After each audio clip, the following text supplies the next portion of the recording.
तो welcome back friends. आज हम डिस्कस करने वाले हैं एनीमिया। तो एनीमिया होता क्या है? यदि हम इसकी डेफिनेशन देखें तो it is a blood disorder and it is characterise reduction in the RBCs count, haemoglobin count and PCV packed cell volume. ठीक है। तो जो ब्लड डिसऑर्डर होता है वो करेक्टराइज करता है रिडक्शन मतलब कमी। किसकी कमी? आरबीसीज काउंट की कमी, हीमोग्लोबिन कंटेंट की कमी और पीसीबी पैक्ड सेल वॉल्यूम की कमी। तो reduction in the RBCs count, haemoglobin content and packed cell volume it occurs because of, ये कमी किस कारण से होती है? क्योंकि इस पे इंक्रीज हो जाता है डिस्ट्रक्शन ऑफ आरबीसीज, क्योंकि बढ़ जाता है मतलब बहुत तेज़ी से उसका नष्ट होने लगता है किसका? आरबीसीज का। डिस्ट्रक्शन या फिर डिक्रीज, ठीक है, डिक्रीज प्रोडक्शन ऑफ आरबीसीज मतलब कमी होने लगती है आरबीसीज के बनने में। फिर increase the loss of blood from the body, और तेज़ी से क्या होता है? ब्लड लॉस होने लगता है हमारी बॉडी से। तो ये सब कारण होता है एनीमिया का। तो एनीमिया को हम बोल सकते हैं कि खून की कमी है ना, तो ब्लड की कमी को हम एनीमिया कहते हैं। तो इसकी क्लासिफिकेशन की हम बात करें तो इसकी टू टाइप्स होते हैं। पहला होता है मॉर्फोलॉजिकल, दूसरा होता है ईटियोलॉजिकल। मॉर्फोलॉजिकल मतलब संरचनात्मक होता है और जो ईटियोलॉजिकल होता है वो कार्य के मतलब कार्यात्मक होता है। ठीक है, क्या कारण होता है उससे होता है। देन हम सबसे पहले बात करेंगे मॉर्फोलॉजी की। तो मॉर्फोलॉजी होता क्या है? It depend upon the number of RBCs, size of the RBCs and colour of the RBCs. मतलब आरबीसीज कितने नंबर में होगा, आरबीसीज का कलर क्या होगा और आरबीसीज का साइज। तो सबसे पहले कलर ऑफ द आरबीसीज, ये डिटरमाइन करता है haemoglobin concentration. Size of RBCs ये डिटरमाइन करता है हमारा मीन्स कार्पस्कुलर वॉल्यूम। ठीक है। देन उसके बाद हम बात कर रहे हैं according to this method anaemia is classified into 4 type.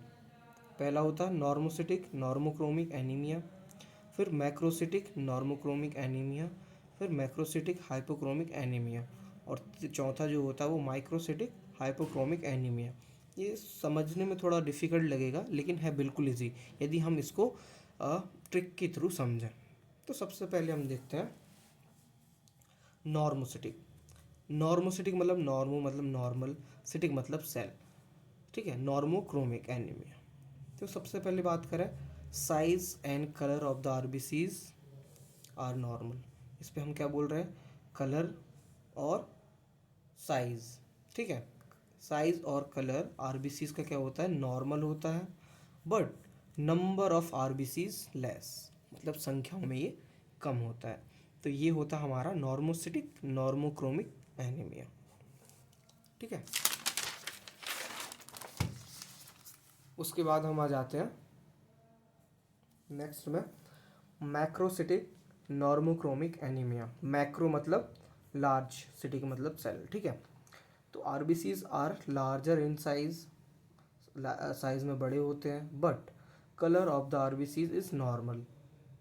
ठीक है, कलर नॉर्मल होता है with less number of RBCs, और संख्याओं में ये कम होता है। उसे हम मैक्रोसिटिक नॉर्मोक्रोमिक एनीमिया कहते हैं। ठीक है, third macrocytic hypochromic anaemia. Macro मतलब लार्ज, हाइपो मतलब कम। ठीक है, तो इस पर देखें तो RBCs is larger in number, sorry, RBCs is the larger in size but the colour of RBCs is less. इस पे साइज जो है वो बड़ा होगा लेकिन कलर जो होगा वो लेस होगा। Macrocytic hypochromic anaemia. ठीक है, फिर माइक्रोसिटिक हाइपोक्रोमिक एनीमिया। माइक्रो मतलब छोटा, हाइपो मतलब कम। ठीक है, कमी। तो colour of the RBCs is less, इस पे जो कलर है आरबीसीज का वो लेस होगा with lesser size of RBCs. Colour तो कम होगा, लेस कलर होगा है ना, साथ ही साथ लेसर मतलब कमी होगी इसके साइज में भी आरबीसीज के। तो इसे हम बोलते हैं माइक्रोसिटिक हाइपोक्रोमिक एनीमिया। तो ये हमारे 4 टाइप हमने देख लिया किसके? मॉर्फोलॉजिकल के। अब हम बात करते हैं ईटियोलॉजिकल मतलब कार्यात्मक। On the basis of aetiological study of causes origin of diseases, मतलब स्टडी करते हैं हम उसके कारण से और उसके ओरिजिन, मतलब ओरिजिन कैसे हुआ उस डिसीज़ का। ठीक है, तो सबसे पहले एनीमिया को क्लासिफाइड किया है ईटियोलॉजिकल 5 टाइप में। सबसे पहला होता है हेमरेजिक एनीमिया, हीमोलिटिक एनीमिया और न्यूट्रिशन डिफिशियंसी एनीमिया। और दो होते हैं, एक होता है एप्लास्टिक एनीमिया और एक होता है एनीमिया ऑफ क्रोनिक डिसीज़, जो कि हम आगे बताएंगे। तो सबसे पहले हम देखें haemolytic anaemia, sorry haemorrhagic anaemia.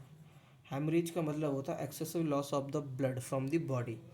जब हमारी ब्लड से एक्सेसिव मात्रा में ब्लड निकल जाता है ना, निकलने लगता है, तो उसे हमें हेमरेज कहते हैं। तो हेमरेज के कारण जो एनीमिया होता है, खून की कमी आती है, उसे हेमरेजिक एनीमिया। ठीक है, उसके बाद हीमोलिटिक एनीमिया। हीमोलिटिक मतलब होता है, हीमो मतलब ब्लड और लिसिस मतलब टूटना। जब हमारे ब्लड में बहुत ज़्यादा आरबीसी का डिस्ट्रक्शन होने लगता है, तो उस चीज़ को हम बोलते हैं हीमोलिटिक एनीमिया। फिर न्यूट्रिशन डिफिशियंसीमिया मतलब न्यूट्रिशन की कमी से जो होता है। ठीक है, अब उसके बाद एप्लास्टिक एनीमिया जो होता है हमारे रेड बोन मेरो का एक डिसऑर्डर है। फिर एनीमिया क्रोनिक डिसीज जो लंबे समय से ब्लड की डिसऑर्डर से परेशान है। तो सबसे पहले haemorrhagic anaemia, excessive loss of the blood from the body, मतलब बहुत मात्रा में ब्लड का हमारी बॉडी से निकल जाना ही हेमरेज है। ठीक है, haemorrhagic anaemia. It is cause of haemorrhagic anaemia, इस कॉज ऑफ हेमरेजिक एनीमिया, यही कारण होता है हेमरेजिक एनीमिया का। And anaemia causes by haemorrhage, और एनीमिया हुआ हेमरेज के कारण, इसीलिए से हम हेमरेजिक एनीमिया कहते हैं। ठीक है, in this type of anaemia less number of RBC, इस टाइप के एनीमिया में लेस नंबर ऑफ आरबीसीज होता है। ठीक है, second haemolytic anaemia. Haemolytic anaemia क्या होता है? हीमोलिटिक मीन्स होता है डिस्ट्रक्शन ऑफ आरबीसीज का टूटना। And anaemia is causes bye excessive, है ना, excessive haemolysis and which is not corrected or compensated by the increased RBCs production is called hemolytic anemia। मतलब हेमोलिटिक एनीमिया जो होता है आरबीसीज का टूटना होता है और कारण होता है एक्सेसिव हीमोलिसिस आरबीसीज का, इसीलिए हम इसको हेमोलिटिक एनीमिया कहते हैं। ठीक है, उसके बाद ये 2 टाइप से हेमोलिटिक एनीमिया होता है हमें, एक होता है एक्सट्रिंसिक और दूसरा होता है इंट्रिंसिक हीमोलिटिक एनीमिया। तो सबसे पहले हम बात करेंगे एक्सट्रिंसिक हीमोलिटिक एनीमिया की, ये होता कब है हमें। एक्सट्रिंसिक हीमोलिटिक एनीमिया की बात करें, it is cause by the destruction of RBCs by the external factors just like antigen, chemical and drugs के कारण। मतलब ऐसा एनीमिया जो हमारे एक्सटर्नल फैक्टर्स जो होते हैं वो इफेक्ट करते हैं, जिसके कारण हीम का मतलब ब्लड का जो डिस्ट्रक्शन होता है आरबीसीज का, उसे हम एक्सट्रिंसिक हीमोलिटिक एनीमिया कहते हैं। और इसका कारण क्या है? कॉजेज ऑफ हीमोलिटिक एनीमिया, इससे कारण है ना, तो सबसे पहले तो लिवर फेल्यूर, फिर रीनल फेल्यूर और इन्फेक्शन लाइक हेपेटाइटिस होता है, तो हमारा हीमोलिसिस का सॉरी आरबीसीज का जो हो डिस्ट्रक्शन होता है वो बढ़ जाता है। फिर intrinsic haemolytic anaemia, it is cause by the destruction of RBCs intrinsic factor के कारण जो आरबीसीज का डिस्ट्रक्शन होता है उसे हम इंट्रिंसिक हीमोलिटिक एनीमिया कहते हैं। ठीक है, it is also cause by the production of unhealthy RBC, और ये एक कारण होता है एक अनहेल्दी आरबीसीज के बनने का। इट इज़ डिस्ट्रॉय अर्ली, और जिससे कि जो आरबीसीज होता है वो जल्दी ख़त्म हो जाता है, जैसे सिक्किल सेल एनीमिया और थैलेसेमिया। सिक्किल सेल एनीमिया में क्या, जो आरबीसीज का जो शेप होता है वो डम्बल शेप होता है, लेकिन इस पे क्या हो जाता है, वो सिक्किल शेप हंसिए आकार का हो जाता है ना, तो इसीलिए हम इसको सिक्किल सेल एनीमिया कहते हैं। ठीक है, अब इसी को देखते हैं सिक्किल सेल एनीमिया और थैलेसेमिया ये होते क्या। ठीक है, sickle cell anaemia, it is inherited disorder. Inherited मतलब क्या होता है, ये जन्मजात होते हैं या फिर जेनेटिकल होते हैं। It is characterise by sickle shape of RBCs. इस पे क्या होता है, सिक्किल शेप के आरबीसीज हो जाते हैं। It is common in the African origin people. जो अफ्रीका में जो पीपल्स ओरिजिन होते हैं उनमें ये कॉमन होता है। The sickle cell anaemia is causes by abnormal haemoglobin. इसका कारण क्या है, abnormal haemoglobin, and which is called as a haemoglobin S, या फिर हमें इसे हीमोग्लोबिन सिक्ल सेल भी कहते हैं, सिक्ल सेल हीमोग्लोबिन भी कहते हैं। ठीक है। In this type of haemoglobin the alpha chain is normal but beta chain is abnormal. इस प्रकार का जो हीमोग्लोबिन होता है उस पर अल्फा चेन हमारी नॉर्मल होती है लेकिन बीटा चेन एबनॉर्मल होती है। फिर बिकॉज ऑफ दिस आरबीसीज, है ना, because of this RBCs is just like a sickle shape and become more fragile and, ठीक है, लीडिंग हीमोलिसिस। अब इस पे क्या हो जाती है, जो आरबीसीज होती है वो सिकल सेप हो जाती है जिसके कारण वो बहुत ज़्यादा जटिल हो जाती है ना। यदि हम हंसी जो होता है उस हंसी आकार का हो गया क्या आरबीसीज, तो ये बहुत सारी जगह जाके फंसेगा तो ये जटिल होगा, फ्रेजाइल होगा, है ना। तो जिससे जो ब्लड का जो आरबीसीज का लिसिस मतलब टूटना है वो ज़्यादा हो जाएगा, इसीलिए हम इसको हेमोलिसिस भी कहते हैं। ठीक है, ये तो हमारा पहले सिकल सेल एनीमिया। फिर थैलीसीमिया की हम बात करें, थैलीसीमिया होता क्या, it is a group inherited disorder. ये सिंगल नहीं होता, ये ग्रुप इनहेरिटेड डिसऑर्डर होता है characterise by the abnormal haemoglobin. इस पर क्या होता है, एबनॉर्मल हीमोग्लोबिन हो जाता है। It is a more common in Thailand person, है ना, थाईलैंड में ये कॉमन होता है, इसीलिए हम इसे थैलीसीमिया कहते हैं। ये टाइप ऑफ थैलीसीमिया की बात करें तो अल्फा थैलीसीमिया होता है और बीटा थैलीसीमिया होता है। ठीक है।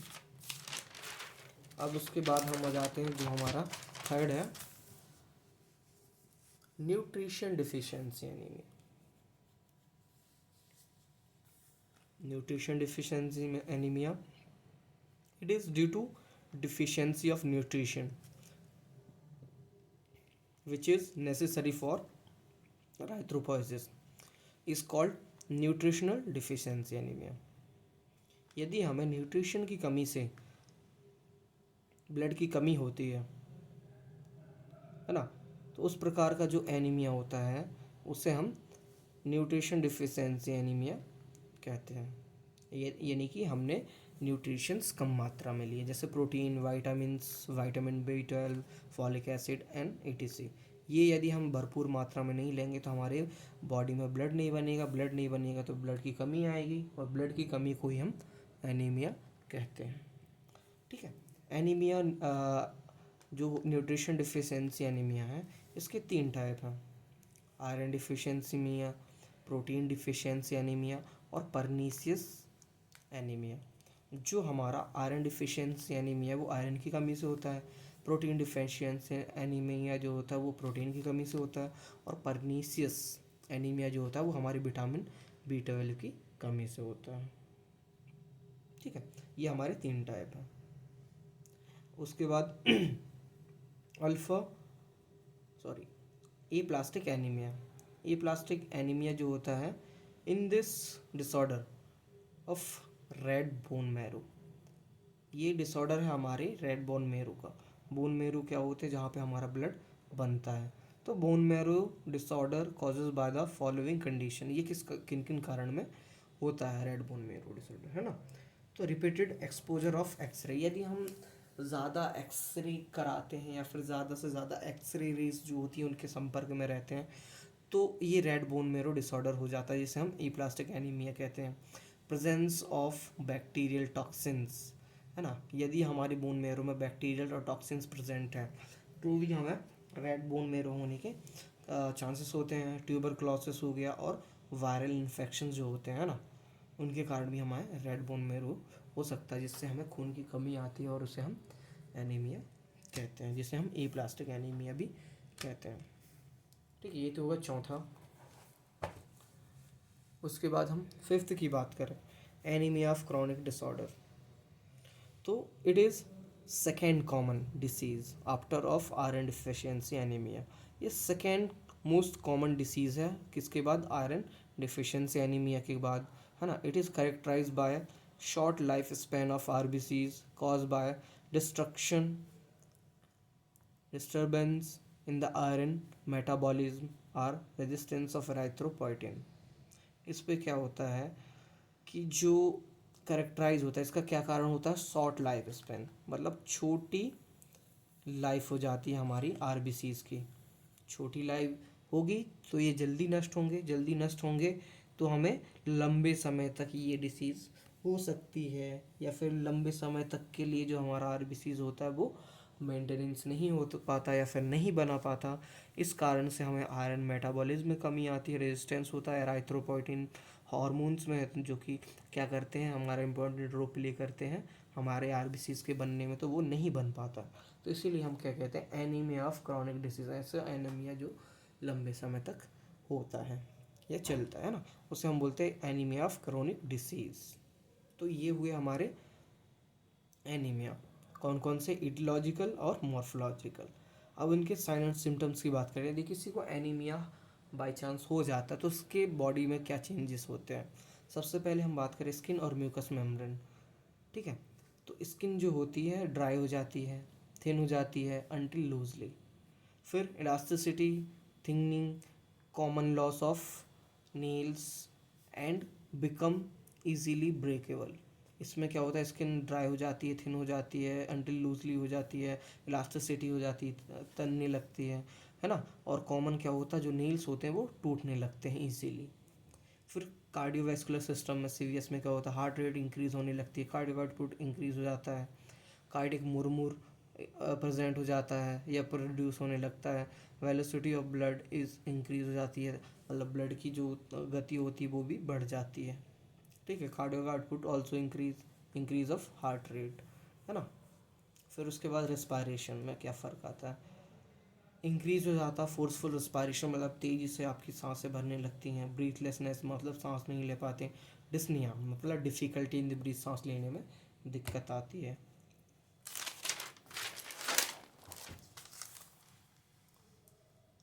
उसके बाद हम बात करें डाइजेस्टिव सिस्टम में, तो नोज़िया होने लगता है, वोमिटिंग, नोज़िया मतलब जी मिचलाने लगता है ना, वोमिटिंग होने लगती है, एबनॉर्मल डिस्कम्फर्ट हो जाता है, एब्डोमिनल डिस्कम्फर्ट मतलब पेट भारी लगने लगता है, कॉन्स्टिपेशन होने लगता है, ठीक है। अब किडनी में क्या होता है, एल्ब्यूमिन एल्ब्यूमाइन्यूरिया इंसीन होने लगती है, एल्ब्यूमाइन्यूरिया मतलब वो जो वॉशरूम मतलब यूरिन होती है वो ज़्यादा निकलने लगती है, फिर ज़्यादा हम एक्सक्रीट करने लगते हैं।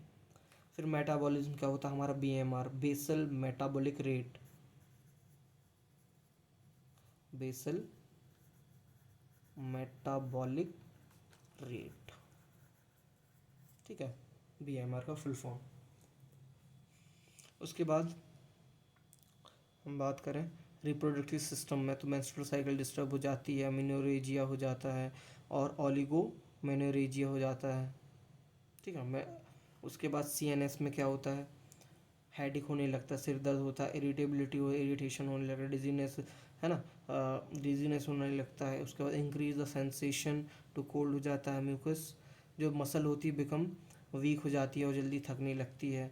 जो हमारा पेशेंट होता है फील लैक ऑफ एनर्जी, उस पर कोई एनर्जी फील नहीं होती है, लैक ऑफ कंसंट्रेशन, आप सही से उसको एक चीज़ में कंसंट्रेट नहीं कर पाते, ड्राउजनिंग होने लगती है और वर्टिगो होने लगता है। तो this is all about sign symptoms of